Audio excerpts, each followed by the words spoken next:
İstəyirsən hörmətli olasan, gərək həmişə düz danışasan və əmanətdar olasan. Xain yox, bunun əksidir də.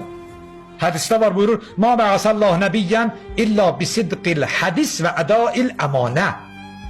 İmam buyurur ki, 124 min peyğəmbəri Allah bu cür seçib. Bu iki xüsusiyyət onlarda olubsa seçib, olmayıbsa seçməyib. Düz danışmaqla əmanətdarlıq. İmam Sadiq Aleyhisselam buyurur: İstəyirsən bir nəfəri tanıyasan ki, bu necə adamdır, onun namazına əhəmiyyət vermə, namazına baxma, orucuna baxma.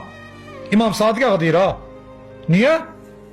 Qeydin vurur. Deyir, o bir vərdişə çönə bilər. Bax gör, düz danışır və əmanətdardırsa yaxşı adamdır. Bu şeylər bunda yoxdursa, 24 saat səcdə eləsə də heç bir mənası yoxdur. İmam deyir, ha. Heç bir mənası yoxdur.